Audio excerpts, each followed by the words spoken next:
Sooner Nation, Thunder Nation, we are back. This is the Just Okay Sports Podcast.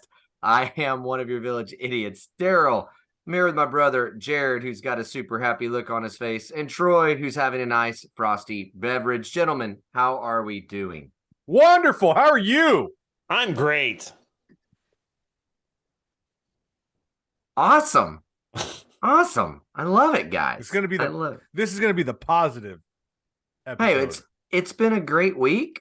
At least for me personally. We've got VBS happening at my church. Got like 80 something kids coming, which is incredible. Yeah. I have a question. Bring why, it. And you're a pastor, so I've got to ask, why don't you churches coordinate where you don't have VBS at the same week? Because we have other things going on that dictate when it has to happen more so than someone else's. I think that you should keep the parents at the top of your priority. Here's why: because the parents have to deal with the kids all summer. So if we have VBS for 8 weeks in a row, all at different churches, guess what? Right. Parents don't have to deal with the kids. Well, Troy, I have it set up for you this week because I know that you already are sending to your kid to a morning VBS, and ours is in the evening because most parents work. And so we set it up to where they can get off work and bring their kids. So you could have been bringing your son to the evenings and had the whole day off. You want to answer I have my hand raised. Thank you. Did you tell my wife that? No. You don't tell me here. Okay, sorry. We're going into dark times already. We can't stay positive. How many times, Jared, this is a life lesson for you and everybody else that needs to hear this. If you are married with a missus and that is more extroverted than you, which is basically everybody than me, she controls my social calendar. She controls it all. And so when you're like, oh, it's in the afternoon, I'm like, did you tell my wife? No, then that's on you. Then our kids would have been over there. You tell her everything. Don't tell me anything. I'm telling you, as a man, this is the way. This is the way. There it is. So noted. I just learned more from Troy just now than I've ever learned from my brother. That's pretty crazy. Dude, Jared, I kid you not, and Daryl knows this but I'm pretty sure, Daryl, you're the social calendar keeper in your household because you're the extrovert. He's the extra. Yeah, he's the extrovert. Yeah. Whoever the extrovert is, that's the social calendar keeper. Mm-hmm. That's my wife, and I would say more times than not, it is the wives that hold it. More times than not, even if they're not an extrovert, they hold it. Exactly. But like JC is like the epitome of extrovert. I don't even know what I do every night. Like she's like, hey, I've got tennis tonight. I'm like, cool. What do you need me to do? Get dinner for the kids, put them down. I've got tennis. I was like, all right, I'm going to pod after they go down. She's like, I don't care. All right. There we go. Thank God for tennis. So we could pod tonight. So, I would say well, first, Jared, I'm sorry. I didn't even ask you. Troy got me sidetracked and got me off. How are you? Sorry, bro. We talked a few days ago, but how are you, man? How's life? Wait, we did talk a few days ago? 3 days ago? 4 days ago? Well, like when we were texting about doing the pod? No. I think you're fantasizing things or something. I don't know. I don't know. You're getting to that age where I feel like we should start checking for dementia. What's up, Troy? That's fair. Can you use a different word than fantasize when talking with your brother? Okay. Well, yeah, my bad. Thank you. No, but things are good. It's hot right now. It was like, so we had like, there was like a weird, like, I don't even know if it was like, I don't know what they called it. It was like a tropical depression, but it just kept building in the Gulf for a while. Yep. And so like we would get these random storms, but like it was the worst. Like it was absolutely the worst. So like in Florida, if it rains like during the day and it doesn't rain for like hours on end, then it's just going to be humid. Like it's going to be absurdly humid. Like more so, I would say more so than even Oklahoma, even though I know Oklahoma can get humid. Yeah. So like instead of it, and then like a lot of times they're like, well, it's going to rain for like literally one day the forecast was like from 10 a.m. to like 3 p.m. It's supposed to rain like really hard through that whole period. It rained for like an hour, and that was it. So it just was rained enough for it to get really humid. So like the whole weekend, it was stupid humid. I had to mow. My HOA person came by because my yard was like literally not even that tall. Like I literally mowed it the week before. I mow it pretty much every Saturday. And they're like, "Hey, like we're not like going to give you like a warning or anything, but like we're just going to kind of like verbally see and make sure you're going to mow your lawn." I was like, "Yes, I'm going to mow my yard today. It's been a week, bro. Like I'm not going to come mow my yard every 3 days." Um so yeah, other than that, it's been cool. The weather sucked. But you know, other than that, it's been pretty chill. I finally got like a new gym that's actually working out a lot better. So like it's not as because I was going to, I guess as like like I can start my trash talk with UCF. So my other gym was really close to UCF. Mm. And there was a lot of college kids in there, obviously, and all that. And this made me sound old, I guess, but it was like they would not like they didn't have good gym etiquette, so it was really frustrating. For one, they would take forever. Like they would spend most of their time talking and not lifting or whatever, and they wouldn't re-rack their weights, which was super frustrating. Yes, Troy. Is that your biggest pet peeve in the gym when somebody doesn't re-rack their weights? What is both your guys' biggest gym etiquette pet peeve? Probably re-racking weights, but I do like almost like most of my workout is weightlifting. I would actually say the person who does not wipe down. Thank you. Yes, that's the their one. equipment. That's mine. But racking weights is right. Like it's a 1A, 1B for me. Well, right there. Mine is it's. I'm actually okay if they don't wipe it, but and they're not like super sweaty or whatnot, and like you can't tell they were even there if they don't wipe. Right. But if it's the person that's like me, that's like been like, lifted one weight for 5 seconds that starts pouring out sweat and it's all over the bench or the chair or something like that, and they don't wipe it down, that's disgusing. Well, yeah, so you got to take care of it. Here's my thing is like the reason I would say re-racking weights is because more times than not, I would have people come over to me because like it is a busy gym, or like a lot of the gyms around here are busy. So like a lot of times when people come over and if I'm about to wipe it down, they're like, "Hey, don't worry about it. I'd rather grab the bench or whatever." And so like they'll wipe it down or they just don't care more so than I would have somebody come over and be like, "Oh, don't worry about re-racking the weights." Like most people would rather you re-rack the weights. But and that's kind of how I am. I mean, like I don't mind like wiping something down takes 5 seconds, but like putting away weights can take like I literally had at my other gym. Literally one day I was going to do squats and a dude left like 300 something pounds on the squat rack, and it's like, well, I'm still doing warm-ups, bro, and like he just left it and he just walked away, and I was like, and the staff wouldn't do anything about it. No, they're definitely not. The my second least favorite is not the racking weight, it's the person that takes 10 minutes to do 2 sets of something. Yeah, that's what I was saying. It just sits at that station. You're like, I've been waiting for that station. Yeah, let's go. Well, so like there's a lot of guys at the one that I used to go to that would like take pictures for Instagram or whatever, and like would talk, and like they would all be like together, like socializing more than lifting. And I'm like, dude, like I'm trying to get in and out, dude. Like I came in here by myself. I want to get my lifting in and then get out of here. So I was going to a 24-hour fitness, and then now I'm going to a Crunch Fitness. And the Crunch Fitness it's still crowded and stuff, and like there's still some things that annoy you. Like you're gonna have that at like a more publicly accessible gym or whatever, but it's a lot better than that was. But that's been actually like kind of like that's like my stress relief actually, like is a big part of it. So like it's nice to be able to get back into that. Yeah, no doubt. Speaking of stress release, Daryl, you didn't know I was about to hijack the pod today, but Jared, stress release, Diablo 4. Yes, I am level 66. I'm main 30. I just hit 35 or 36 or something like that. Oh yeah, so, my alt is 30 something. It is wildly addictive. Yeah. I was actually playing it up to the pod, and I was almost a little annoyed when Daryl was like, "Give me 15 more minutes." I was like, dude, I could have done the same thing. I was like, dude, I could have done one more dungeon, bro. Like, what are you doing? Yeah, it is really addicting. I've been really hooked on it. It's been fun.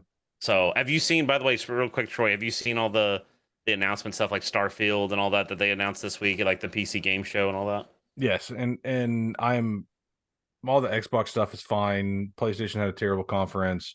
But Starfield, Daryl, if you haven't seen this, go watch this stuff. Starfield looks like the game we all envisioned as children. Like it is going to be wild in September. It'll come out for Game Pass. So I'm still cautious. I'm still cautious dude. because like Fallout 76 looked like the same thing. Fallout 76 did not look like the same thing. Fallout 76 looked like hot garbage from the get-go because Fallout 4 was a massive disappointment from Fallout 3.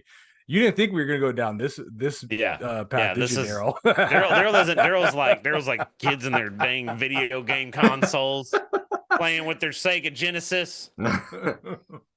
No. I wish I enjoyed those things more. I do. But I'm just not good. Time to. I don't have the time, nor am I any good at any of them. So it just ticks me off, and it's not a stress relief. The good thing, Daryl, is you're doing Vocation Bible School, and I'm fighting the devil in Diablo. So there you go. Vacation, not vocation. Vacation. Vacation Bible School, whatever. There you go. Well, let's get into it. We got a lot to cover. There's been a lot that's happened. What? Can I do my Florida man story because it actually leads well into the rest of the flow, the first part of our flow? Okay, fair enough. We have a flow? Yeah, Troy doesn't know. Troy doesn't even know how to spell flow. No. So Florida man, just real quick.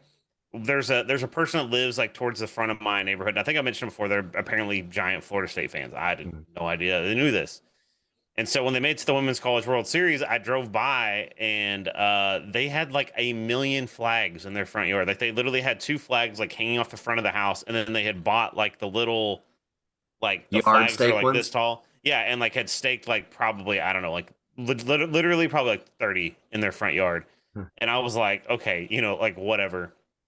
But it was like they knew that I was an OU fan, obviously, because like I don't really have anything in my front yard. Like my front like welcome mat says something, and then like my car has a OU thing on it. Right. But anyways, they walked by one day, and he was like, "Hey man, those Seminoles are gonna give those Sooners a run. I think it's gonna go 3 games, and y'all gonna have to give it every bit you got." And like was just like not like really quite talking trash, but I was like, for somebody that has like 5,000 things in your front yard representing Florida State, like it kind of felt a little bit like trash talk, And I was just like, yeah, whatever.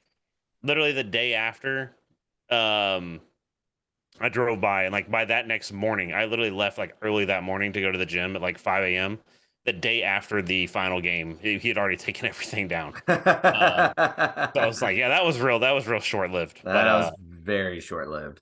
So anyway, so hey, that's a good flow into what we're going to talk about. It is, because we're starting with softball, I should say. And let's just say for everything we're going to talk about pretty much today, it is all peaks and valleys. It is peaks and valleys that we have gone through this last week. And so let's start with the peak. That is a 3-peat happens for the Sooners.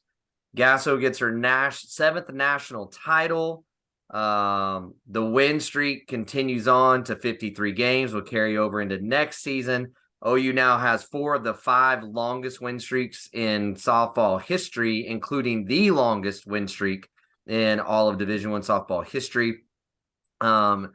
I mean, I think at this point we can say dynasty. I think we're allowed in 6 and 9 years to absolutely say it is a dynasty. So just your overall thoughts on just this particular World Series, how it went down, all those good things. Troy, with your disgusted look on face, kick us off.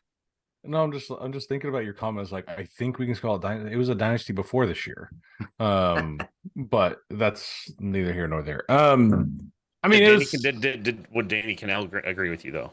Oh well, boy, we had some fun with Danny this week, though. Danny interacted with us a lot. Here's the thing with Danny. Danny's doing the Colin Cowherd thing at this point. Yes. Yeah. Like he knows, I figured out how to rile up OU fans and get me more views. This is what I'll do. So you know what, Danny? I don't even care. I'm not even commenting on this crap. Like, do you, bro? But here's the thing. The coolest thing about all this is like we had the 53 game win streak, 178-8 in the last 3 years. We know all the numbers, right?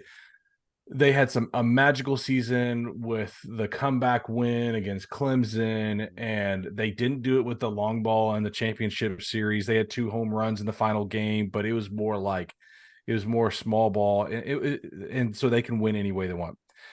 The coolest thing, and that I literally broke down and had some tears over, was the focus, and we don't do this much here, and I'm sorry I'm going to do it. is the focus on Jesus Christ with that team. It was so freaking inspiring, and watching them like lay it out. Unapologetic was their theme, and to do what they did, the pressure that they had, and then they're like, you know what? Even if we lose in this championship series, like Jada Coleman was saying, that's not my joy. My joy comes from Jesus, and I'm just like, man, you guys preach. That was I got emotional just listening to that, because that you don't hear that as hardcore as they went on it for a championship team like this. So kudos to them. Big praise for them winning the championship, but at the end of the day, like, they got their eyes set on the right thing. Yeah, for sure. Jared, your thoughts on the World Series for the ladies? I mean, there's so much you could talk about. I mean, I think the big thing is like this team never felt like they were down and out. I mean, like in the World Series they pretty much controlled most of the games, but I think it was game 1 they went down like 1 run. And as tight as the pitching was at that point, like you were thinking like, could they cut, like this could be trouble, because it was like I think that was like in the 5th inning or something that Florida State went up. So you're like, they don't have a whole lot of time, that they need to start getting some offense on the board. And it was like the very next inning, half inning, they came out and just, I think they had like 2 home runs back to back or something. So yeah, just the fact that they had like an attitude of like, it doesn't matter. Like they did the same thing against Stanford. They've done that all season. Against Oklahoma State, they were down 3 runs and came back and won that game. And they were down like 5 to Texas, I think it was. Yeah, something like that. Yeah, like just the absolute sheer will and determination. Because I even remember when they lost to Baylor, people were like, "Wait, is this OU team as good as we thought they were?" They were 10-0 at that point when they lost to Baylor. Yeah, they were 10-0. Yeah, but that's what I'm saying. But people were starting to be like, people were looking for reasons to try to question this team. And that's even what I don't even remember who it was that was writing about that said, I know we're gonna get into this in a minute, but that's like there was a lot of pressure on this team. And it wasn't as fun of a season for them because there was so much pressure and there was so much every time that they were down at all, because it was so rare. But if they were down a run, it was immediately like people were on Twitter or whatever being like, are they going to win? Are they like, they're going to lose this game? Like they're not as good as what was said. Where like, I feel like that was kind of the difference between this team this year than like even last year. Is that there was a lot more questioning at just everything. So I just like appreciate their attitude of just being like never quitting and just being able to play through adversity. Right. And, and again, I know Troy was giving me a hard time about the dynasty side of things, but I mean, when you think about this team last year, I think most people thought, yes, before the season, we're going to rank this team 1, but it's going to be a war, right? Like this is going to be a battle to see who can win this championship. This year, after they got on their run and everybody saw the depth of their pitching, it just went to, I don't know what to do with this team. Like this team's going to win it all. And even if they don't keep the win streak alive, no one's going to beat this team 2 out of 3 games. Like that's what you heard over and over. Like somebody might beat them, but they're not beating them twice. Nobody's beating them twice. Right. And so then you add the win streak pressure, you add all that stuff. It was just it was an incredible run. And I really did think the Clemson game, I thought they were going to lose that game. I mean, down 3, 2 outs, 2 strikes. I mean, 1 strike. I mean, I was just like, it was 0-2 count. What are they going to do? 0-2 right. count. You're like, they lost. I was like, she might get a base hit or whatever, but we're getting in that part of the lineup. Like, I just don't think we're going to manufacture 3 runs and we're going to have to come back and they had their best. I mean, one of the player of the year candidates on the mound. You're kind of like, that's the equalizer of softball or baseball, is a incredible pitcher. And then bang. Can I just ask this of you guys? Because I feel like, respect to Florida State, I don't want to disparage Florida State. They were a very solid and a great team, but I almost feel like the championship series felt like more like it would have been against Stanford or Clemson. I feel like those were harder matchups for the OU. Only reason I would say Stanford is Kennedy was one of the best. It's her and Ball are like the 2 best pitchers in softball that I saw this year. But Clemson was the team because they weren't healthy most of that year, and when they were healthy, they'd only lost like 1 or 2 or 3 games total when they were healthy, and so that team deserved to be in the World Series in the final 8 teams. They unfortunately were in our bracket. Real quick, here's what I would say though. this is where that hindsight 2020 thing comes in, because I think if Florida State starts Catherine Sandercock in game 1, then we have the same feeling about her that we did about Kennedy, right? Like Kennedy had 2 things going for her. She was unknown because she's a freshman. She throws 75 miles an hour, and you saw her twice hold that OU offense down to very limited runs. If Sandercock plays in both games, she's going to do what she did, because she did the same thing. She held OU to the same runs, like kind of production that Kennedy did, but we only saw her once, and it was the championship game. And at that point, once they got going, it was too late in the game, and you kind of knew it was over. You know what I mean? So I think Florida State was the second best team, but I will say this: Stanford was hot, and dude, Kennedy's going to be a problem. Stanford. The problem is Stanford just didn't have. They don't have the offense. bats like Florida State or Clemson had. Right? Sooner Scoop guy said it well. The Stanford softball team has chosen to take the route of Stanford football. We will have great defense and really not worry about offense whatsoever. Yeah. And I was going to say real quick, shout out to Stanford. Did you guys see the Stanford-Texas game in the men's my playoff? Gosh. So did you see that, in the Troy? men's side? Yes. Yeah. So people that don't know, Texas, it was tied up 6-6 in the final inning, in 9th inning or whatever. I think they were in the 9th inning. It may have been like the 10th. I may have been overtime. I can't remember. But yeah, it was basically Stanford hit a walk-off pop fly in the Texas outfielder couldn't spot the ball. Neither one of them could. The center fielder or the right fielder could.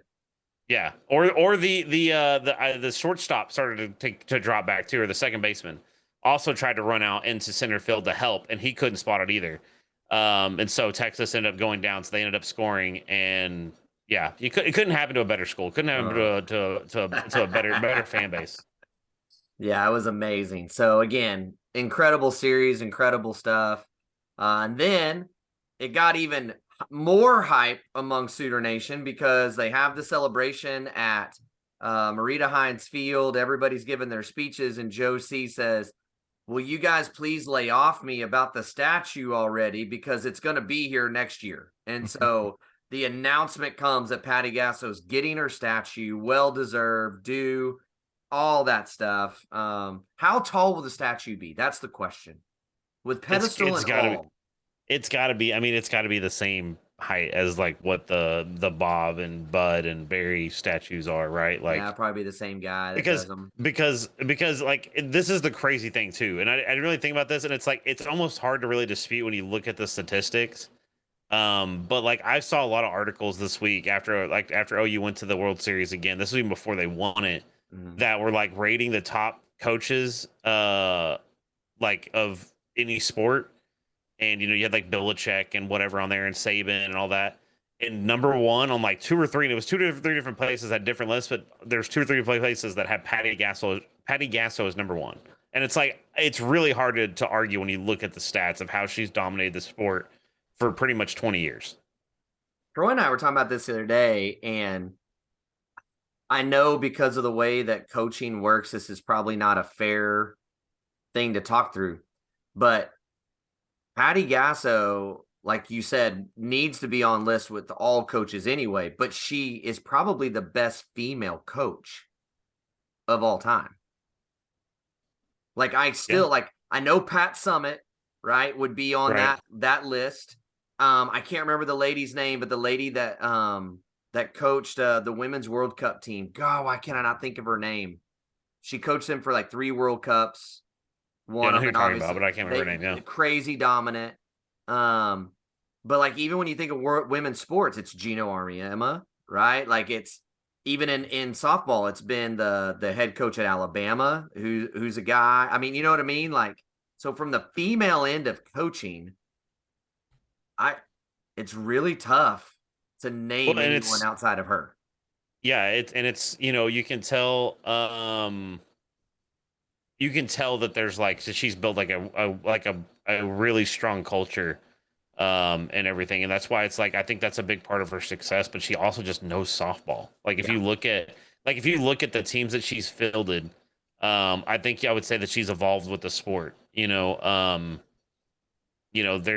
not as I wouldn't say there's as much evolution in softball or baseball as there is in like football per se, but like every team that's won has been pretty different. They In were how they're talking built. about how they are the leader in the analytics. OU is like they use the analytics and it's really helped them break through a few things. What those few things are, I could not tell you.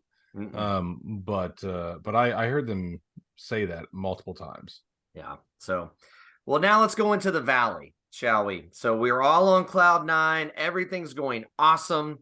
And then late in the evening hours, a rumor starts to swirl among Sooner Nation that not just a softball player, but Jordy Bahl is going to be transferring. And sure enough, the next morning, right around lunchtime, the announcement comes out. I want to read just part of Jordy Bahl's statement on Twitter as she announces that she will be transferring from Oklahoma to Nebraska. She says nothing will compare to what this year is. This team has been from staring defeat in the eyes and never giving in. The behind the scenes grind, handling the mounting pressure that only grows each year. Only the girls on this team will ever be able to understand. That is why this is such a bittersweet thing to do. I have decided to return home and play the game I love closer to the things that have made me who I am and have always been more important to me than this game. The most important thing in my life after faith is family. And that's and then she goes on from there. So this definitely seems like just a decision to be closer to home, all those things, which, by the way, I think we could all just take a moment to give a quick golf clap to all of Sooner Nation and the way that they reacted on the social medias to Jordy Bahl. I think it's well-deserved, all those things. Troy, were you shocked? Thoughts? I was All of it. shocked. I mean, we don't hear anything about this, but I'm not gonna stay on this subject for long. Like she's got to do what she's got to do, right? And so, more power to you. I hope you win every game except for against OU. So, cheers to you, Jordy. There it is. Yeah. Yeah, I was gonna say, I mean, I kind of look at it, this is kind of funny, but I started thinking about it. It's kind of the same. Well, it's in some aspects, it's a little same as like Baker.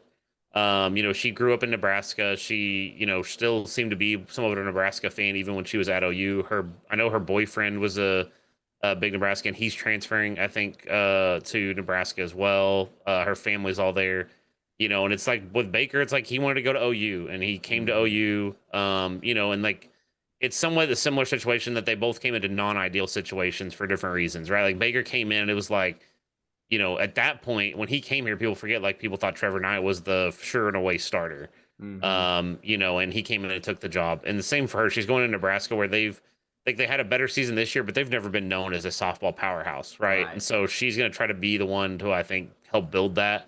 And she even said that in her post game speech after the game 2 of the World Series. Said that softball is not as big in Nebraska as it is in Oklahoma. She very clearly stated that. So it's nothing but wish you nothing but the best. I will cheer for you every single game except when you play OU. So yeah. Well, and again, I think it's a good, again, the way people react to it is good, but it's that reminder they're not robots. They're not just pieces on a chessboard. They're actual human beings with families, with emotions and lives, all the different things. It will be huge. I mean, look, guys, the thing we didn't talk about in the World Series is this is a girl that scored more runs as a pinch runner than she gave up. Yeah. Throughout the World Series tournament. Well, she scored more than she gave up at pitching. Like, yeah, and they even talked about like her batting average because they pinched hit her even through some of the season.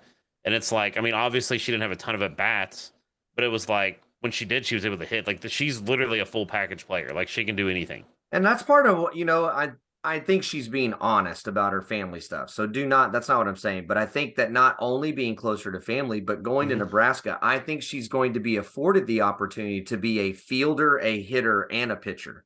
Whereas at OU, she rarely did that just because the lineup and the fielders were already so elite you don't want to take one of those players off. I mean, it's the Jada Coleman, Grace Lyons thing. Jada Coleman was recruited as a shortstop. And then you got Grace Lyons and you're like, Jada, you're really good, but she's better. Like, but if we move you to center field, you could be elite at center field, and that's how she gets in. And so that might even be it too, of just wanting to stretch her, her game more in that way as she moves on. But it's earned and deserved. And look, I mean, she's accomplished everything she can accomplish pretty much outside of extending the win streak and winning 4 straight titles, in her career. That's about it. Well, and I was gonna say, just real quick, you're not gonna be able to replace Jordy Bahl, right? But Patty Gasso has also been very active in the transfer portal, so I think you could see this team still be just as good next year. Even if you can't replace Jordy Bahl as an individual, you replace her in the aggregate. So it'll be interesting to see this offseason. For sure. Well, now that we're in the Valley, let's stay there and talk some Sooners football. So we talked a little last week about this, but just to rehash, it had been trending for quite a long time that the 5-star wide receiver Brian Wesco was going to be a Sooner. That was all the future casts. That's all the blogs and all the people were saying. Then it started to turn, and then people said it was being patched up. Well, he ends up committing to Clemson, so you swing and miss on your 5-star wide receiver. You swing and miss on Sammy Brown, the 5-star linebacker. You swing and miss on Easton Baker, who OU was after, and he goes to Illinois. And it seems currently like Joseph Jonah Ajonye is trending towards Georgia more and more and more. And then at the same day that Jordy Bahl announces that she's transferring, Derek LeBlanc, one of our most high and prized defensive tackles from the last recruiting class, announces that he's transferring back home to Florida to be closer to family. He's been here 6 whole months. And so, been a little bit of a downward spin a little bit. Jared, you okay? You hanging in? Like, yeah, is the sky falling, Jared? Just tell us and walk us off the plank right here. No, it's not good news. Like, there's no way to spin it where that's good news. But at the same time, I think it's one of those things where it's not the end of the world, but it does mean, the way I'd put it is, it now means more that they have a successful season. We've talked about that a few times already, but it's like, now I would say that pressure's amped up a little bit. So, it is what it is. The LeBlanc thing is a really interesting situation. There's been some rumors about that, but again, I try not to read into that too much because, again, like we just talked about with Jordy, it's like there's a lot of factors there. There could be things that we don't know about. So, I think even some of the coaches came out today and even said, like, basically don't bash him, Yeah. But yeah, I mean, it's not good. But I think, like I said, if OU somehow goes out and has a 9-10 win season, or just shows that they're like they marked improvement on both sides of the ball, then it's like I could see some of these people still being they could still get them in the vote, Yeah. So yeah, I don't know that it's bad news, but it's not the world ending. Troy, what are you thinking? I don't know. It's almost. I mean, none of it's good news, right? Like, but the class. I mean, we are still how many months until signing day? 6. Okay, we're 6 months away from signing day. When did he really put that last year's class together where it started like really coming together? It wasn't until like the last few months, right? Where he started getting all those. I would say July and August was the big, kind of that big swoop. And then, there were some big fish that got added November. Okay. All right. Probably. Well, we're not even there yet. And so, I mean, I don't know, maybe it was you idiots that said this, like, if LeBlanc really was wanting to come in and start day one, and he got butt hurt because we brought in transfers to add depth and stuff like that. It's like, I don't want somebody like that just expects things on my team. Mm-hmm. If that's the case, I don't know what the case is. I'm just talking out of my derriere here. I don't know what's going on.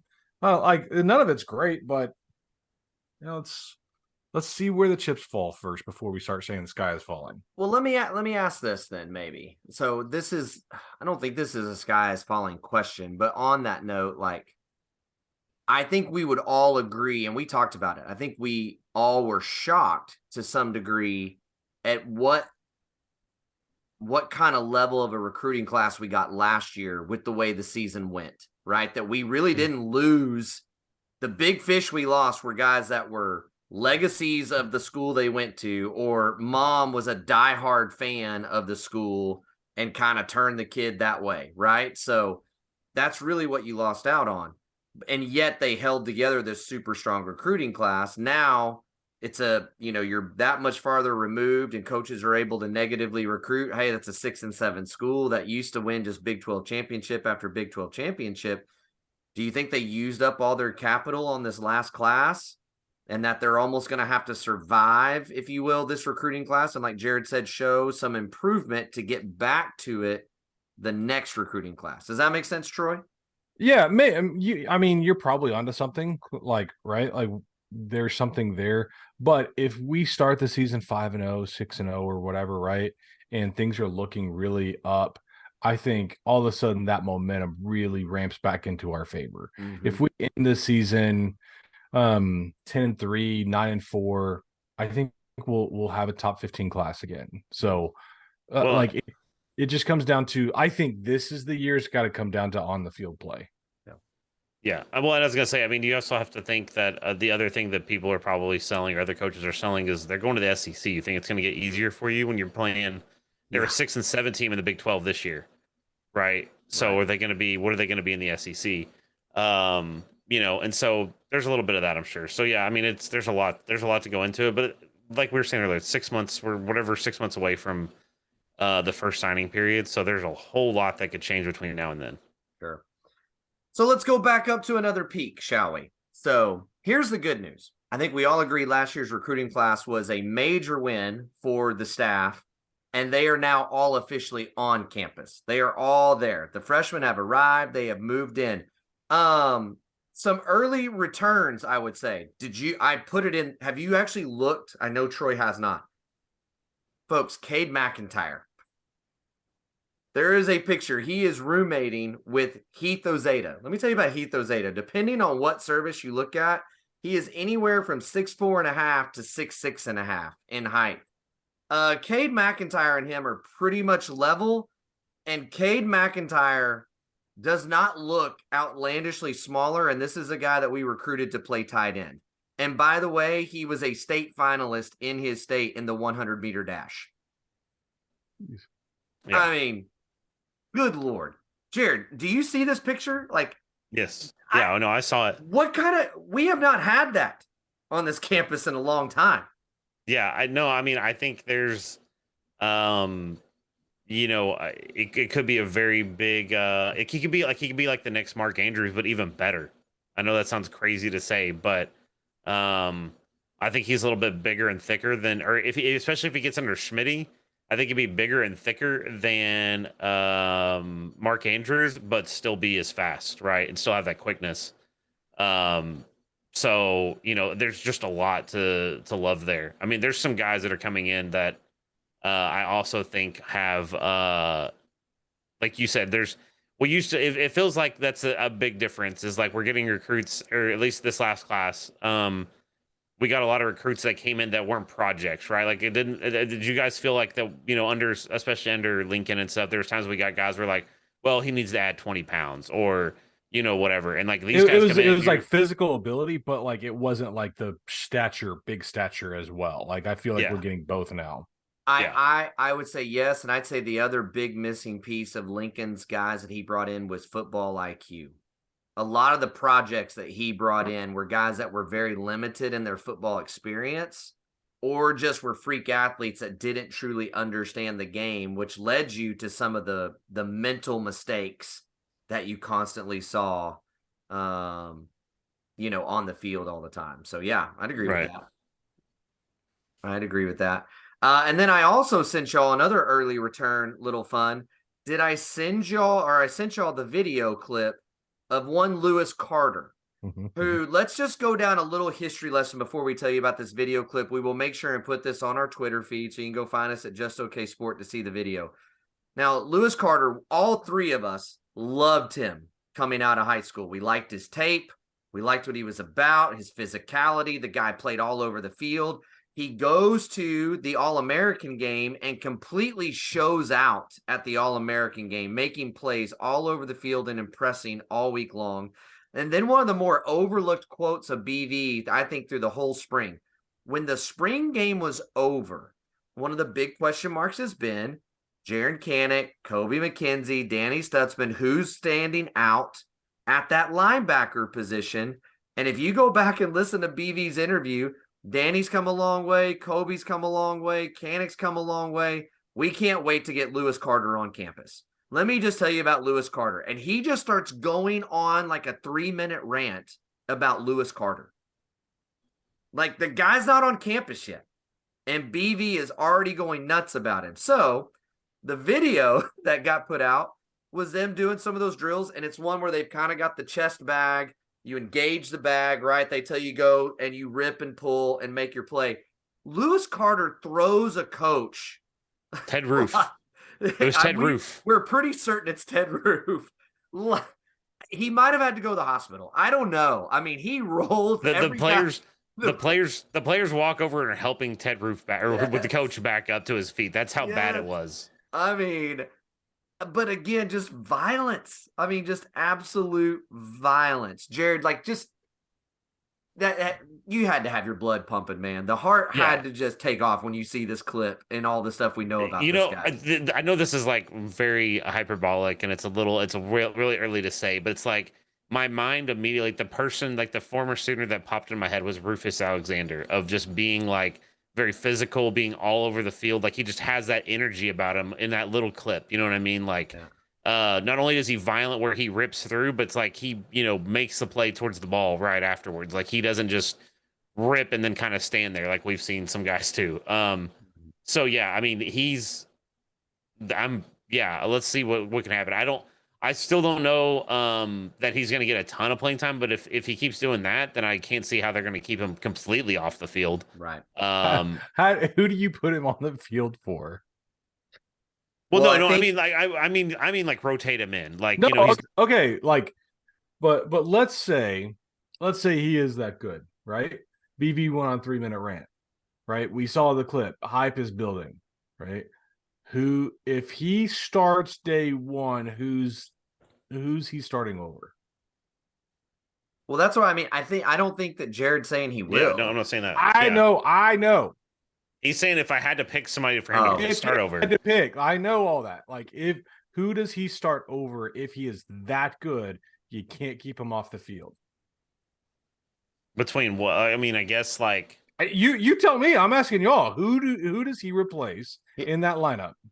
He would, in my opinion, with the way the lineup is currently, he would start at Cheetah. I think he'd be your starting Cheetah, and that's still a position that's open. Over Justin Harrington and Deshaun? Yes. Because, and here's why. Because Dasan McCullough still doesn't understand coverage because he's usually played a rush defensive end position. So the thing they're catching McCullough up on is being able to drop into coverage, right? Whereas Justin Harrington is very good in the coverage end of everything. He's still learning the linebacker defensive end part of the Cheetah position. Lewis Carter, as of today, right now, has played safety, linebacker, all of it. He's got the package, the athletic ability, and the strength to do all of it. And I think could learn it very, very quickly. Now, if you're asking me where I would want to see him play ideally, it's the weak side backer, which would mean Danny Stutzman. And that's why I say I can't say he's going to start. I think he will be a weak side backer, not a middle backer. Okay, so here's a hypothetical that I could see happening. I don't think this is likely, but I could see as something that could happen. If he's as physical as we hear, right? And we've seen, right? Like, if he keeps progressing, he learns the playbook and all those things. Like, there's a lot of things that have to happen for this scenario to play out. I could see them plugging them in over Danny Stutzman, maybe even starting him to get like kind of that edge and that physicality mentality going. Because Danny, as good as Danny is, like, Danny is kind of, for me, hit or miss on the physicality side. Like, he got a lot better this season, right? But like, I don't watch Danny and think like he's just gonna bulldoze everybody and just rip through the offensive line or whatever. So I could see them putting him in. So I guess I would say, just to give you a different answer, Troy is Danny, but I don't think it's going to be like it's not going to be. Even then, I would definitely say it's not going to be a full time thing. But I could see them for a series or a couple of plays to start a game, starting him technically over Danny, if that makes sense. That's fair. Yep.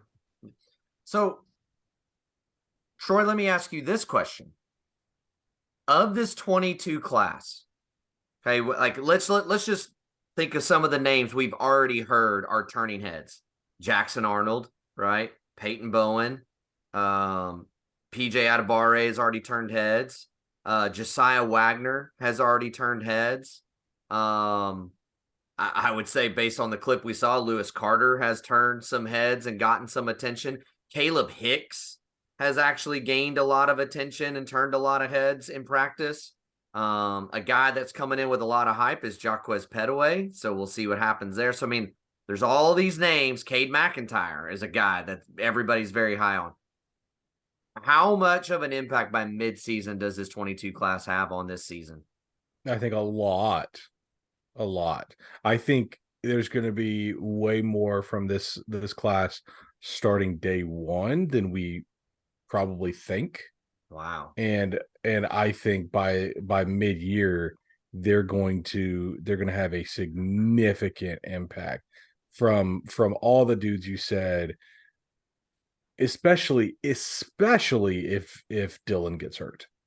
If Dylan gets hurt and Jackson comes in, starts lighting it up, I mean, you got Peyton, PJ, Jackson.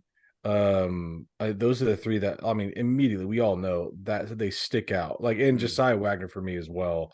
They just stick out, and they could be your entrenched starters for years. Mm-hmm. Jared, what do you think? Yeah, I mean, I'll come at it from a different angle, because I really don't have anybody else to offer besides what Troy said. I mean, you pretty much go down this whole recruiting class and almost pick somebody, right? But I mean, PJ, Bowen, and Arnold are the guys, like you said, that I feel like the most have stood out, and that's not to say others haven't. But what I would also say is, I think that I think this coaching staff is going to do is they're going to try to get these freshmen on the field, because if they can put, like, say they put Peyton Bowen out there and he just makes one highlight reel play, or PJ does, or whatever. Then they can go and be like, look, you're going to get a chance to start as a freshman. Like, we're not afraid to start freshmen. That, like, they're going to be able to build that into recruiting. So I think in order to kind of cover their bases to some extent, I think we're going to see a lot of these guys on the field for those reasons, as like kind of a big picture strategy, in my opinion. But yeah, I mean, if I'm picking one guy, I'm just going to go PJ. Just because I think, like I said, I don't know how you keep PJ I agree. off the field. I agree with you, Jared. If I had to pick one guy, I'm right there with you. Yeah. I mean, I think, as a matter of fact, I would go PJ, Mike, or PJ Bowen, and then Arnold. And it's not, I think Arnold, it may be actually, well, he's probably second best. It's hard to be PJ, right? But Arnold is reliant upon on Dylan Gabriel going down, basically, at this point. So that's why I can't really put him that high. But yeah, PJ, I think, is going to play a lot of minutes. See, I think it's Bowen. I think Bowen will have the bigger impact from start to finish, because as good as PJ is, Bothroyd is going to be on the field at an end as much as they can possibly have him on the field. He is stuck out that much. Trace Ford is going to play a lot of pass rush downs. R. Mason Thomas is going to play a lot of pass rush downs. And then you still have Ethan Downs, who that coaching staff loves, and he is going to be a captain, and he's going to play a lot of rundowns. That just doesn't leave as much of a window for him. Whereas at safety, it's Billy Bowman, and then what? Like, it's completely unproven, unknown. There's none of those guys that you just go, yeah, that guy right there, plug him in, and we can trust that, because Key Lawrence, I mean, we've wanted it from Key, but he's so up and down, right? And he's not the athlete that Bowen is. I think Bowen is one, and I think, man, I don't know who the second guy. Caden Green, honestly, could end up being the second, because, with the injury history of Rouse, and then you got Bird dropping all this weight, and if he doesn't gain it back, Caden Green could see himself at a guard position this year. Yeah. By the way, real quick, did y'all see that Micah Bowen's account got hacked. His Instagram account got hacked. No. Yeah, there was somebody. I Or was like, I thought it Peyton was Bowens, you mean? You mean Peyton Bowens, yeah. yeah. Sorry, not Michael Bowens. Peyton Bowen. Yes. Yes, he saw like his Instagram got hacked, and everybody was like, "What is going on, dude? Like you're like plugging all this Bitcoin stuff or crypto stuff," and it was kind of funny. And he posted a bunch of spring game pictures as his comeback. He was like, "I got my account back, and here you go." Yeah, that was so funny. Well, it'll be interesting to see, but I'm with you guys. I think the 22 class, I could almost see the Texas game being like the changing of the guard at a lot of positions and letting some of these young guys eat in that game a lot, but we'll see what comes of it. And then also on OU, the other peak news is we find out who and which ones are home games and away games in the SEC in 2024 tomorrow. That all gets released tomorrow. And by the way, there will be a live show on Soonersports.com or Soonersports.tv. You can go over there. I believe the ESPN Plus channel is going to be running all that as well. There'll be a live reaction show from Rudy's kind of going through that. Is there anybody you just don't want to see at all on the schedule? Anybody Georgia. you don't want to see? Georgia. I don't care. I don't. All I don't want to. The only thing I don't want to see is Bama, Georgia, LSU all in the same year. Yeah. Yeah. I still have that fear I- factor that it's coming. Yeah, I do too. I do. I will. I'll show you. I'll tell you somebody I want to see. And Daryl, if it is, and maybe even Troy, if Troy can get free, I want to see Florida, and I want to see Florida at Florida, and you boys can come down, and we'll go to Gainesville together, and we'll be the 3 rowdy Sooners in that stadium. But you know, I don't know. I haven't. Did they? I guess they said they're not going to do like the 4 locked in games, right? Like they'll have the locked in rivalry games, like OU Texas, Auburn, Alabama, but they're not going to do the 4 that they talked about originally, right? No, because the pods doesn't sound like that's happening yet, and they're doing 8 conference games at least for 24. I think in 25 they're going to go to 9, but I think they're trying to leverage some money right now to get there. So did they lock in A&M in Texas as a rivalry? well, there's been a bunch of people, you know, again, it depends on who you believe, but that are locking us in to play both of them next year as our window. I mean, there was one person saying that our games are going to be A&M, Texas, and Arkansas are going to be 3 of our guaranteed games next year. I mean, they're the closest, y'all. Like it is what it is. Yeah. Yeah, I'd also heard Mizzou as a possible one, which Mizzou's Mizzou, whatever. But yeah. So it's gonna be interesting. I will be tuned in to see that. Yeah. All right, let's finish off with some NBA and some Thunder talk. The Denver Nuggets win the championship. Troy didn't believe it would happen. He was all in on the Heat from start to finish. Okay. But yet. You really going to do that to me? When I said the Nuggets would win in 5 or 6? Had to wake Troy up. He's been over here sleeping for most of the pod. So I've been talking the whole time. My goodness. By the way, did you see Nikola Jokic's post-game press conference when they talked about the parade? Yes. That he got emotional? No, Troy. You take it away, Troy. This is was hilarious. Because a reporter's asking him like about the parade or something like that, and he totally forgot that the parade was happening. He looks over at his like press dude and he goes, "Hey, when's the parade? When's the parade? When? Thursday. I gotta go home." And he like almost loses his mind because I thought he was going to start crying. I thought he was going to start crying because he didn't get to go home. And then they're like, "Do you like your job?" He goes, "Who likes their job? Nobody likes their job." Like, and if somebody says they like their job, they're lying. He was the most pitiful championship guy I've ever seen. And then in the locker room, even the footage of him like with the champagne, he's just chugging it. And he doesn't know how to like shake the champagne and just spray it all over there. He's like, the epitome. You know, like there's those guys that like they don't care about winning, they just don't want to lose. He's that dude. Like he gets pissed when he loses. At times you can see it, but he like when he wins, he's like, "Cool, I didn't lose. Good." There's gonna be so many memes probably made out of that. But yeah, that was pretty. I did see some stuff about that. That was pretty amazing. But hey, the Nuggets pretty much dominated everybody. that they played in the playoffs. So they were that's a deep team, good team. And when you've got a guy like Jokic at his size that can play in the middle, that can distribute, score, I mean, all of it, it's a cheat code. I mean, he's one of the top 2 or 3 most skilled big men in NBA history. And even winning 2 of the last 3 MVPs, he's still underrated until now. And I think everybody has woken up to the fact that he's a top 3 player in the game, maybe probably the number 1 player in the game right now. He just won the championship. He's really good, y'all. Like he's got some girth to him, but he can make every play. He can hit every shot. Like he is not runs athletic. the floor well. He's super smart, super skilled.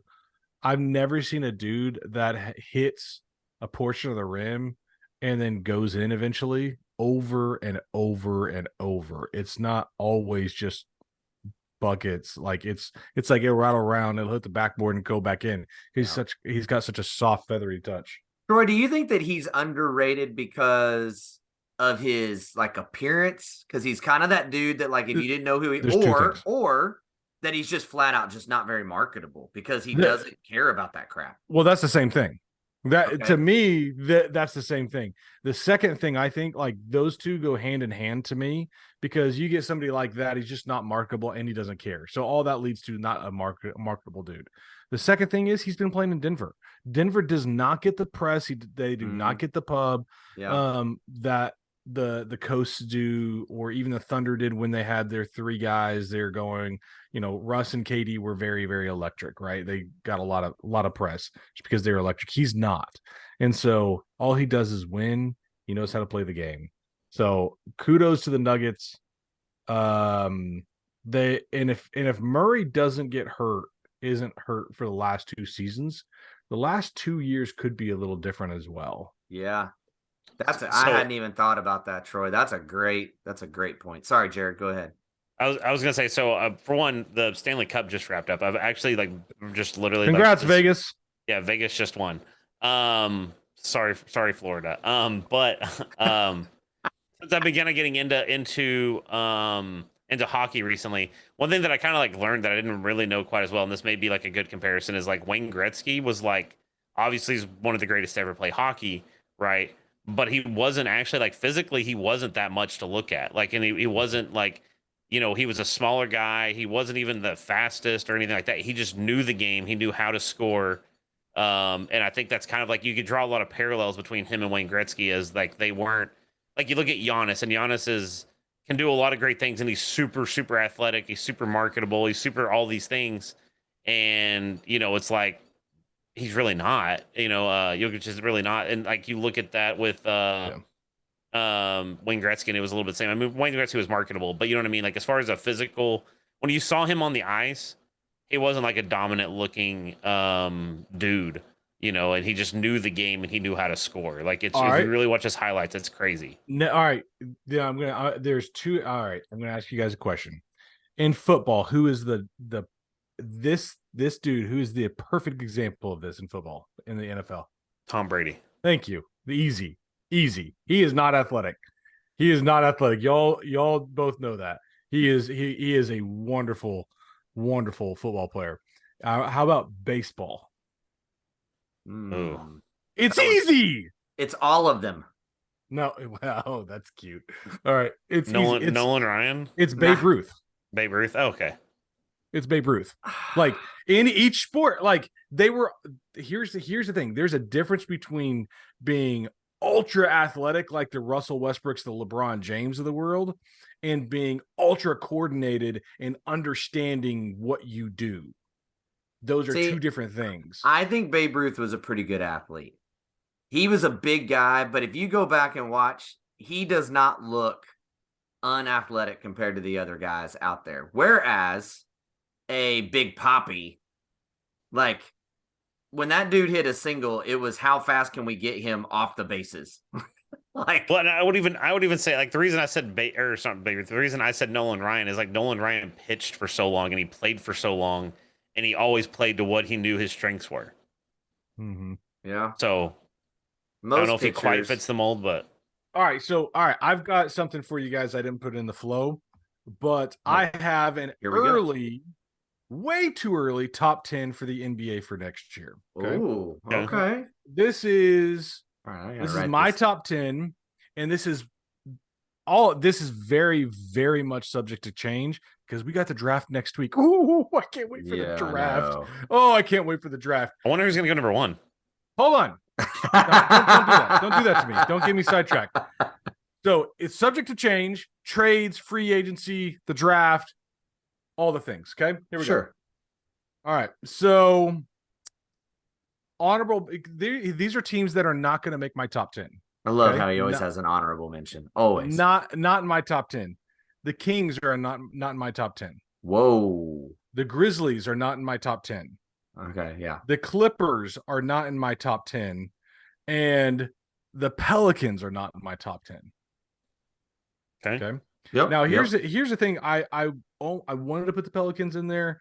They had the best record in the NBA before Zion got hurt. But what does Zion do every year? He gets hurt. Yeah. He gets hurt. So Clippers, same thing. Injuries. The Grizzlies, jaw suspension is coming. And the Kings probably should be there, but then we saw in the first round, hey, good job, boys, for the regular season. Now you're out. Yeah. Right. So that's why.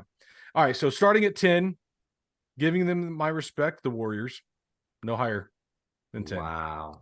Here's I saw them fall apart. Klay Thompson is a shell of himself. Draymond Green and Jordan Poole have problems. Don't know what's going to happen there. Okay. At number 9, I have the Lakers. Yes, I know they got to the Western Conference Finals, but I don't believe in that team. I still don't believe in that team. LeBron's chronic age going to show up here shortly, and AD cannot be relied upon. And you've got to have somebody be able to carry the torch throughout the regular season. And I would agree that even late, you could see LeBron's age this year. Yes. I think you really started to see it. I think this was. I would say this was the first year that I think you could see like a marked down step. Yes, I would agree. I'd agree. So there's 10, 9. My 8 is the 76ers. Could be higher on my list to go into the season if James Harden stays. But no, I've got them at 8. My 7, and I like this team. I just think they kind of got 7. 7. Yeah, we're 7. Yep, 7. All right. Yeah. Just okay sports podcast. Hold on. Totally messed up my numbers here. I didn't write down numbers. Pelicans were my 10. Warriors were my 9. Lakers were my 8. Yes. My 7 was the 76ers. My 6 is the Cleveland Cavaliers. I think they will have a year coming together when Evan Mobley almost wins the Defensive Player of the Year in his second year. And he wasn't known for his defense. He was known for his offense and spreading the floor. That team is sky high with Donovan Mitchell, with Garland, with Evan Mobley. That team has got some things going for it. I think what happened is with my number 5, giving them mad props for their run is the Miami Heat. And if they actually do get that second star to go along with Jimmy Butler, going to be a really, really big year for them. They've been 2 of the last 4 finals. They've been in the finals, the Heat and Jimmy Buckets. So got as much as I don't want to, got to give them their props. 4, Kevin Durant and Devin Booker. I think give them a year to figure this out. I've got Phoenix at 4. Okay. At 3, the top 3 were easy for me, honestly. The Bucks are 3. Giannis wins so many games in the regular season. Going into the playoffs, I again, the kind of what happened with the Cavs, or I don't know, like they hit the Heat and they were like, what is happening here? What is going on with this? And so I think they got out coached. Spoelstra is an all timer. I got Bucks at 3. I got the Celtics at 2. They keep those 2 stars together. I think they should have beat the Heat this year. They should have won that series, and given the Nuggets a little bit better series than the Heat did. But then the Nuggets are my easy number 1 going into the year. That's my way too early top 10.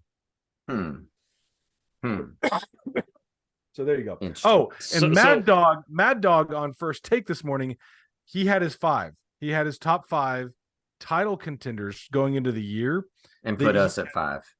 Warriors 1, Nuggets 2, the Bucks 3 or something like that. I can't remember. Celtics 4. Celtics, and then us. So Yeah. ESPN, I think it was. I was reading today. I meant to send it to you guys, but they did their power rankings, like their early power rankings, and they had, I think, Thunder 15, which seems about right. I'd be okay with that. I mean, they even said in like the description or whatever that they were like, this is a young team. Like Chet didn't even start. They still have a ton of draft capital. Yeah. So, and by the way, there you go, Daryl. There's your segue to your next part of your flow. Well, first of all, the Pelicans are not a top 10 team in the NBA. They're just not, because of the very thing that you were saying when you put them in honorable mention. Zion will never play a full season. He's just not going to do it. And I don't understand what's going on. And now there's rumors of them trading Ingram and someone else to maybe go for Scoot. And it's like, okay, so you're going to tear down what was working for one guy? Like, what are y'all doing? Like, it makes no sense. None of it makes sense. I'm curious about that. I feel the same way about Phoenix and KD at this point. I feel like KD is starting to show his age. He's not played a full season in 4 years, I believe. And I just don't think Devin Booker without Chris Paul is going to carry that squad. I think Chris Paul is back. I really do. I think he signs a much smaller deal and goes back to the Suns. They can't cut him and re-sign him. Yeah, you can. You can. No, you can't release. I thought it was. Yeah, I thought it was. No, they released him. Yeah. Off of his deal, so he cannot go back there. He'll be going somewhere else for sure. So, without a doubt. So, Troy, the other thing that happened this week is the Thunder did make a trade. Help us understand all that, right? Did it ever come out exactly if the 29, 27? I got it. 2029 pick from Denver. Is it protected? It is protected. Yes. I don't know how protected it is, but it is protected. Okay. I thought it was fully protected is what I thought the article said, but I could be wrong. I don't know what fully protected means. Just all the way through the lottery itself, basically, maybe? I think any so. lottery pick that they would still get to have, I guess? It doesn't matter. Like, even if they had the number 1 pick, we would get it. Oh, then it's not. No, unprotected means we get any pick there. Protected means there's a window that we don't get it. Yeah, that's what I meant. Sorry. Yeah. Gotcha. Feel like that was a good move for Presti, Troy? Yeah. Like, you can't, he has 4 first rounders next year. We cannot use them. He's got to unload them and do something with it. So, I mean, Troy, because we had our little discussion about it. Was I on the right track to say that it makes sense also because 2029 is the time where you might see that you need like a draft pick to really bump the team, refuel the team, so to speak? Because if we're projecting all the way out, we're projecting 6 years from now, we have 3 or 4 of these guys locked up with massive contracts, and we're having to fill the roster up with minimum and rookie deals. Whatever. Like, that's what all I'm saying is, like, you keep all of these for big money. That's where you need the down the line draft picks. And it's almost like he's hit early. We still don't know if he's hit with Chet. We assume. But he even said it. Presti even said it in his press conference. It's like, we don't know what to pick in the draft because we don't know what Chet needs. We haven't seen him on the floor with these guys. We don't know who he needs around him to be able to say we need a traditional big.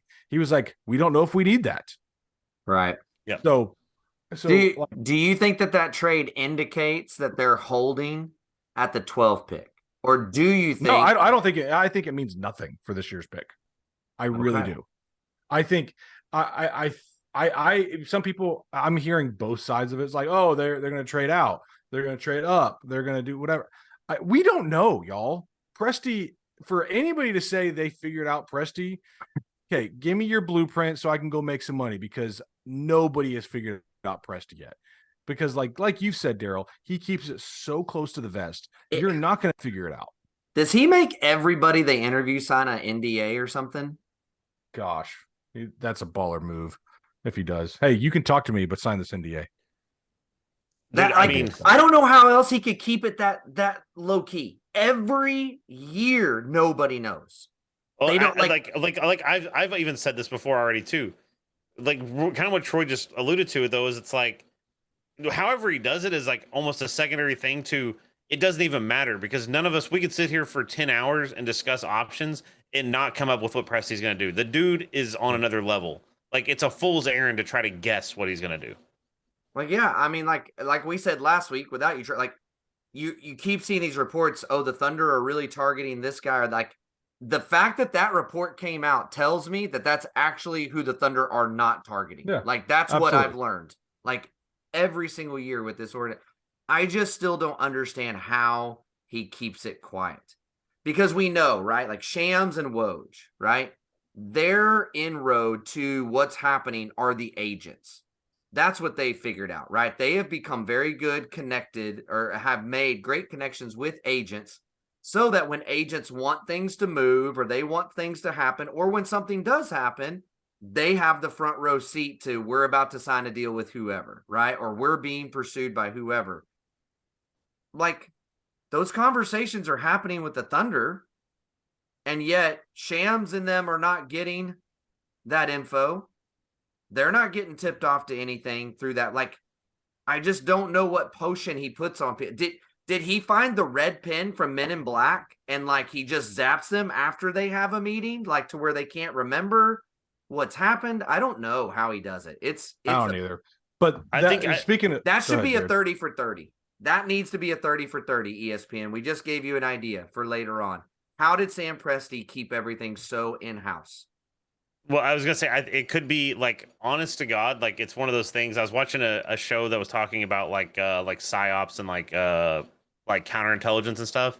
And a lot of like what they do there is like they flood, like they basically make it look like they're doing everything, right? Like they do so much that you wouldn't be able to know what to do. So if he interviews everybody or whatever, if he's in contact with everybody, nobody's the wiser because everybody can say, well, he contacted me too, right? Like, you know, if he contacts everybody from the Spurs down to Denver, whatever, whoever's got, I don't remember who's got the last pick in the first round. It's like, you're not going to be able to know, right? Like, because everybody's been contacted. So it's not special of like, if he's only contacted the Spurs, then you know he's going after something from the Spurs, right? So I think that could be he's just flooding. Like he's doing so much and he's making it appear that he's doing so many different moves that nobody's going to be able to guess. So speaking of the draft, all right. Brian Windhorst said today that Portland at 3, Houston at 4, Detroit at 5, and Dallas at 10 are all looking to trade out of the top 10. Correct.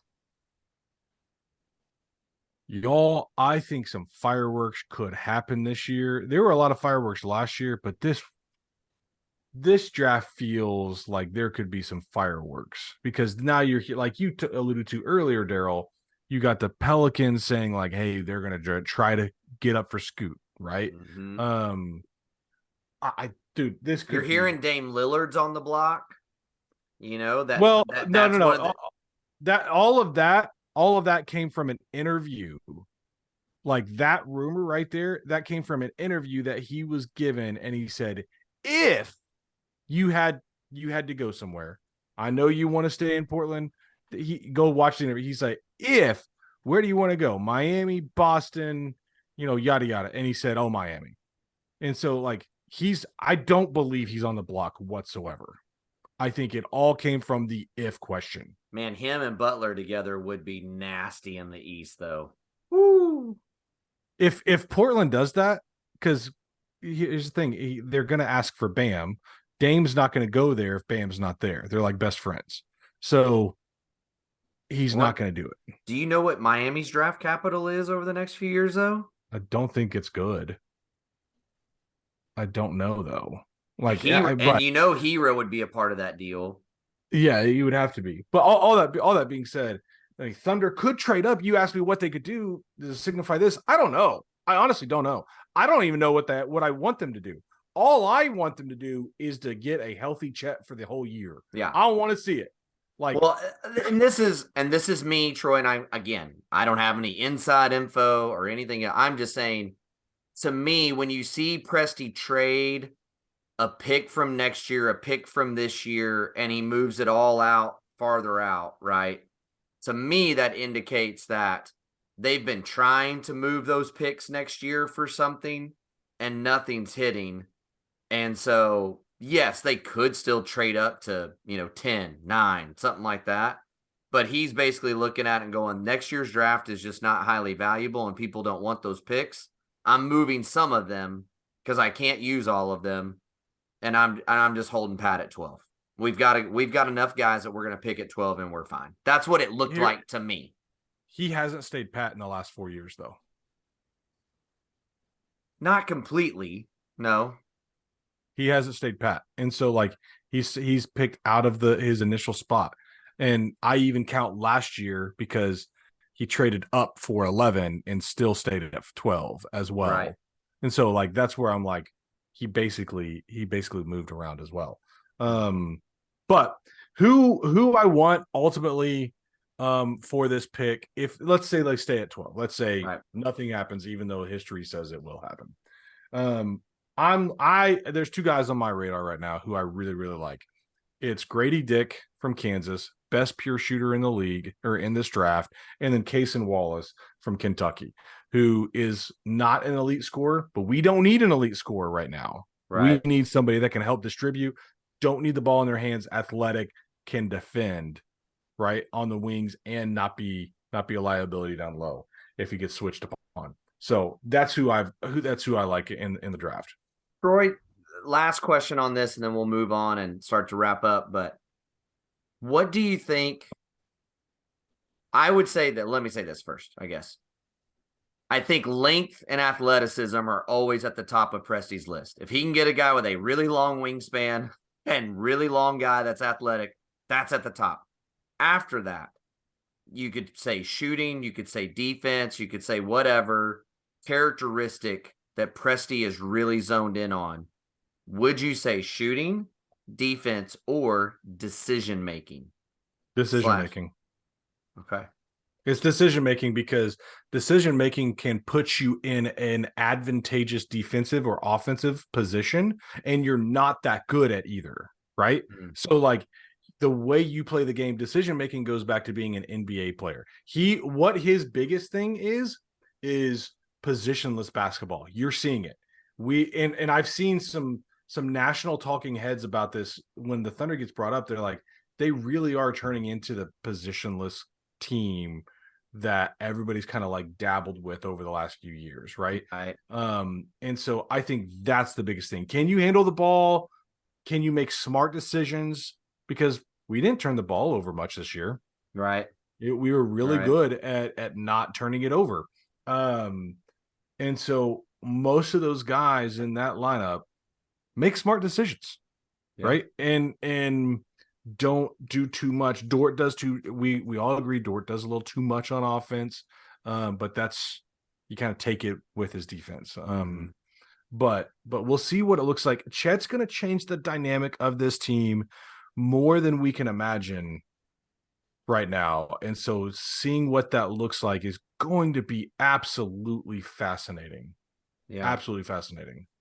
Man. It's going to be exciting, man. I mean, when Poku for Wemby trade happens, it's going to be one of the most exciting nights we've ever seen. Poku's got a roster spot, but here's the thing, like, I don't know if he's going to get much playing time. I really don't. I don't think so. Yeah. All right, well, let's get off the Thunder and just hit a last couple things. How about some soccer or football, however you'd rather say it? Guys, Messi is in the U.S. He is on a U.S. MLS roster. Jared made sure to add it into the notes. Jared, have you bought a ticket yet? I have not. Well, I mean, he's not officially here yet. Like, I think they got to wait for the window and all that sort of stuff. So he's not officially here yet.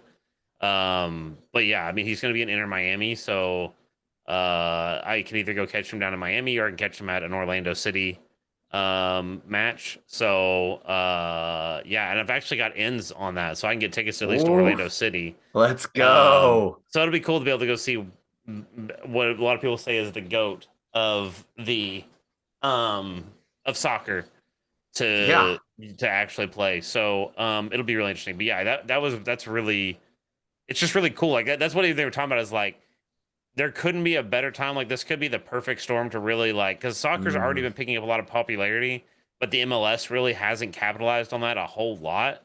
And so like I did see like a lot of people saying like, if with him coming off the World Cup, and him making the run he did and now coming straight to the US, like that could be the tour that kind of gets people to really invest into soccer, which I think would be cool. Like I think soccer's caught on, but it just hasn't, like the MLS hasn't. So it'd be cool if it could really blow that up a little bit. Did you see the average ticket price for Miami, Troy? That's Jared, you're Mr. Moneybags if you got those tickets. Go get it. Well, no, I was gonna say I've got tickets to Orlando City matches. I've got somebody that's got an in on those. I don't have Miami. I don't necessarily think I do, but well, for those of you that don't know what we're talking about, like on StubHub, all those things, the average price of a ticket to watch a Miami MLS game was $25. In 12 hours after all this went down, the average price for a Miami MLS game went up to over $500 a ticket. The average price. Like it's dumb, but an incredible coup for MLS. I agree with you, Jared. It's a smart move. For Messi, it's a smart move. He's getting a share of every MLS subscription on Apple TV. Well, and you also have to, like, here's the other thing that people are not really realizing. There's been a lot of people, like, they've had, I can't remember all the names now. I don't follow soccer closely enough. But like they've also had a lot of guys that have jumped from I can't remember the kid's name that jumped from the English national team, and now he's going to be on the U.S. men's national team. Like soccer in the U.S. is growing. Like it's really getting a lot of momentum, and like Messi is kind of like the major catalyst to all that. Like that could be the huge thing. But yeah, like the money that's going to be pouring in, and like you said, he's going to be getting the bag. Yeah, no doubt. And hold on. I can't let this slide. I heard the same thing when Rooney came over to the MLS. Heard the same thing when oh crap, who's the other Beckham. When Beckham came over to the US. Soccer is growing. Y'all, it's the same. It's the same in the United States. It is. No. Troy, stop right here. Ready for this? Beckham's contract was this. He came over for not very much money. What he had signed in his contract was that if a MLS expansion team was added, which it was like 2 years after he came over, he was given ownership of that team for $25 million. Do you have any idea what his MLS franchise is worth today, which was only like 9 years ago that he got that franchise? I have no idea. What is it? Nearly $700 million. Holy crap. MLS is growing. Well, that's what it's just not growing amongst those that don't like soccer, but you cannot deny their crowds are larger. The ticket prices are up. Apple TV again is going to have their MLS stream, whatever channel thing that goes through them. And with Messi being on it, they are going to get subscriptions just to watch Messi. That's it. Messi's a whole other level than like David Beckham. Let's just be honest. He was a one-trick pony in a World Cup. He had a moment that threw him on the scene, and then he was a model like Ronaldo, so it made him popular beyond that moment, right? Rooney was washed up when he came over, so he didn't even play that much. Messi right now is a World Cup champion. He dominated the World Cup. And now is coming over with still 2 to 3 years of very good soccer left in him. This is by far the biggest move MLS has ever made. Well, I was going to say, and you also, like I said, you have to look at it on a larger scale. when that was all happening, like when Rooney and Beckham came over, like the men's national team was kind of like, like it was okay. You know, there wasn't a lot of momentum. There wasn't a lot of shows. There wasn't a lot of TV exposure for MLS. There wasn't a lot of TV exposure. I mean, there was for the World Cup, but you know what I mean? Like it wasn't as big. Like now it's like I can turn my TV on any Saturday that's during a soccer season and see Premier League. I can even see Bundesliga, all these different They televise Wrexham games on yes. ESPN for Yeah, I was crying gonna out say, loud. yeah, and like I said, Welcome to Wrexham has come out and has been a major hit. Like there's more ways to draw eyeballs to soccer right now than there ever has been. And like I said, and that's what I said, the last thing I want to talk about was Wrexham's doing their US tour right now. I do want to say that it was kind of funny that there was the deal where they played it was like one of the women's national teams. I think it was like the under 20 or something squad. And it was kind of funny because one of the girls was like, "We're gonna like Ron Reynolds, you should be here, and we're gonna own your team. Like we're gonna beat the crap out of them." And then they lost like 12-0. They stopped playing. They stopped playing early because it was so bad. Yeah. No. That was I. From what I read, was they actually determined earlier that it was gonna be a 20-minute halves. So it was 20 minutes and then 20 minutes. So they stopped at 40 minutes because that was the predetermined length. There wasn't gonna be a full length game. But either way, the fact that they're coming over here and like the Wrexham USA tour, people might say, well, okay, like they're American owners, like they have a big name in America and just worldwide, so that makes sense. But it's like, dude, they're playing. I think it's Manchester City or United one. I can't remember. One. Yeah, I think it's Manchester City. They're playing them in the United States. Like they're getting big names to come to the United States and draw those crowds.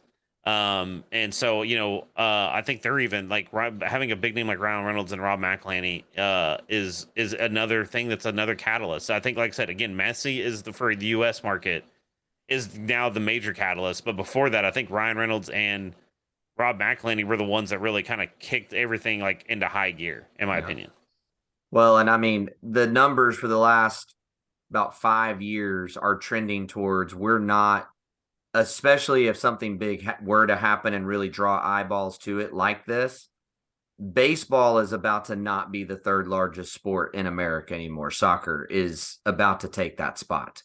Well, this is what's kind of funny too. Did you guys see, just real quick, I know this, we didn't hit this in the notes. I know we're trying to wrap up. The Le Mans, did you guys hear about Le Mans? No. So the Le Mans 24-hour race was this last weekend.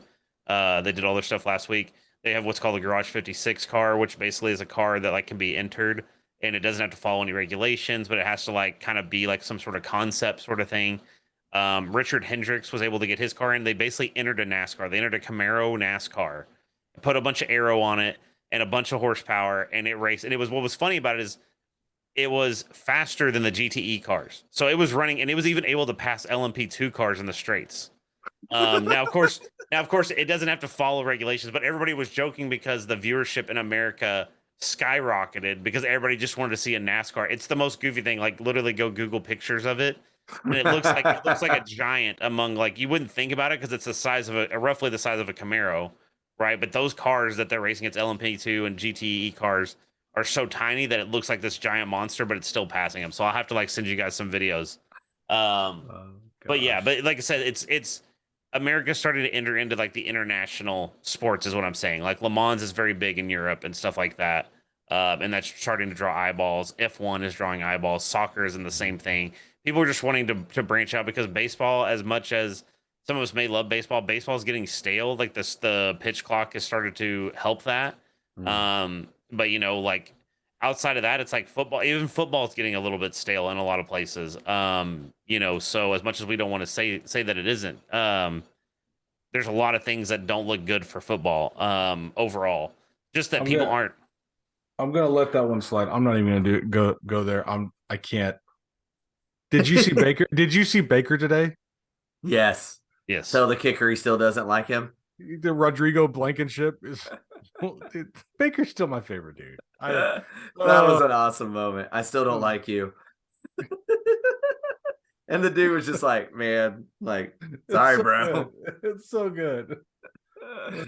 Oh man, he better start. Oh my gosh. This is your last chance, Bake. You got to make it work, man. Got to make it work. So All right, we're getting off the rails. We got to wind this thing up. It has been fun. Guys, it's been fun to be all together again. It feels like it's been so long, even though it was like 1 week, but still feels so good.